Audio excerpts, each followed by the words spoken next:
අද අපි සාකච්ඡා කරන්නේ දුම්රිය දෙකක් ගමන් කරන අවස්ථාවන් සම්බන්ධයෙන් අපිට ලැබෙන IQ ගැටලු කොහොමද විසඳන්නේ කියන එක පිළිබඳව.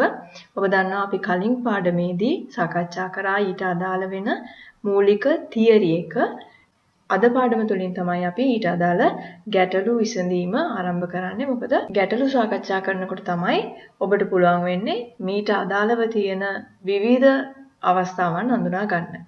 හරි එහෙනම් අපි අපේ පාඩමට යන්. අද අපි කතා කරන්නේ දුම්රිය සම්බන්ධ 8 වෙනි ගැටලුව. දිග මීටර් 180ක් වෙන දුම්රිය දෙකක් එකම දිශාවට ගමන් කරයි. ඉන් එක දුම්රියක වේගය පැයට කිලෝමීටර් 58ක්ද අනෙක් දුම්රියේ වේගය පැයට කිලෝමීටර් 50ක්ද වේ. එකිනෙක පසු කර යාමට ගතවන කාලය කොපමණද කියලා තමයි අපෙන් අහන්නේ.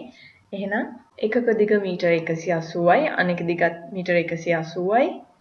එක දුම්රියක වේගය පැයට කිලෝමීටර් 58යි. ඒක අපි කැමති දුම්රියකට ආදේශ කරගන්න පුළුවන්. එහෙනම් අනෙක් දුම්රියේ වේගය පැයට කිලෝමීටර් 50යි. අපෙන් අහන්නේ කාලය සමානයි දුර බෙදීම වේගය. එහෙනම් මෙතෙන්ද දුර කියන්නේ මොකද්ද? මේකේ විදිහට නම් මීටර් 180 ධන මීටර් 180 බෙදීම ස්පීඩ් කියලා කියන්නේ දැන් අපි දන්නවා මෙතෙන්දී එකම දිශාවකට තමයි දුම්රිය දෙකම ගමන් කරන්නේ. එහෙනම් අපි දුම්රිය දෙකේ ස්පීඩ් දෙකේ වෙනස තමයි ගන්නෙ.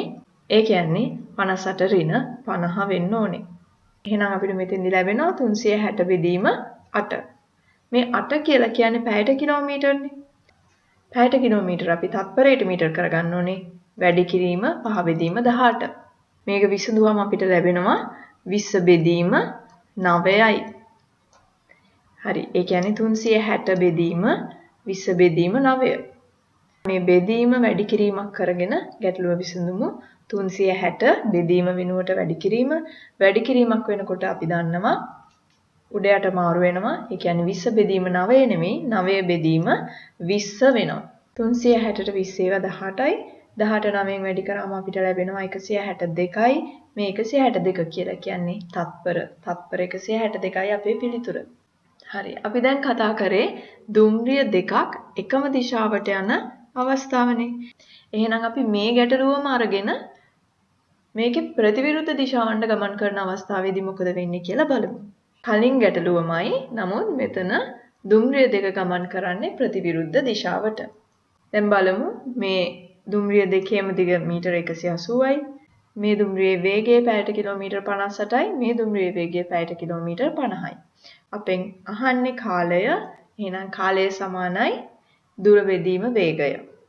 දුර කියලා කියන්නේ දුම්රිය දෙකේම එකතුව 180 ධන 180 බෙදීම වේගය කියලා කියන්නේ දැන් අපි දන්නවා ප්‍රතිවිරුද්ධ දිශාවන්ගෙන් එනවා නම් ඒ කියන්නේ මූණට මූණලා එන අවස්ථාවක වේගය අපි එකතු කරන්නයි ඕනේ. එහෙනම් 58 ධන 50. 360 බෙදීම 108.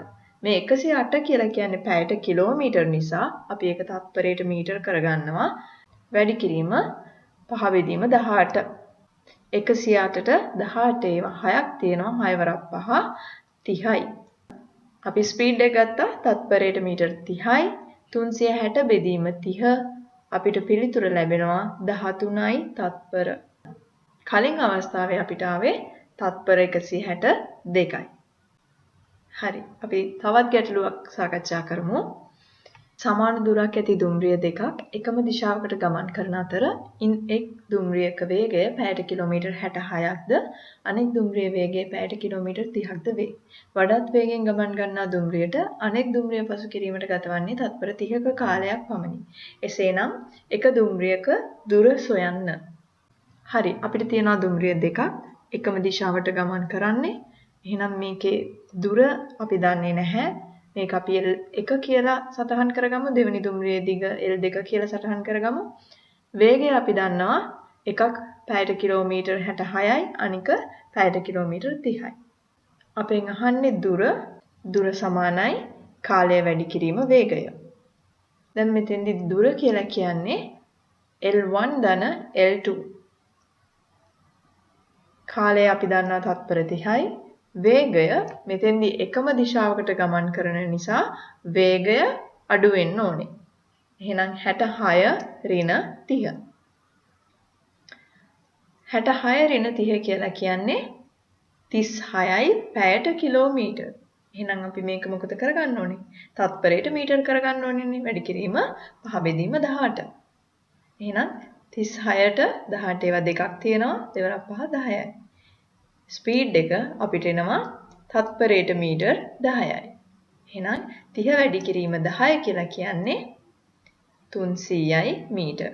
මේ 300 කියලා කියන්නේ දුම්රිය දෙකේම දිගනේ. අපෙන් අහන්නේ එක දුම්රියක දුර. එහෙනම් අපි එක දුම්රියක දුර හොයන්න 300 බෙදන්න ඕනේ දෙකෙන්. 150යි. L1 කියන්නේත් 150යි, L2 කියන්නේත් 150යි. එහෙනම් අදට අපි අපේ පාඩම අවසන් කරමු. ඔයගොල්ලෝ මොකක් හරි ගැටලුවක් තියෙනවා නම් මේ දුම්රිය ගැටලුව සම්බන්ධයෙන් කමෙන්ට් එකක් දාන්න.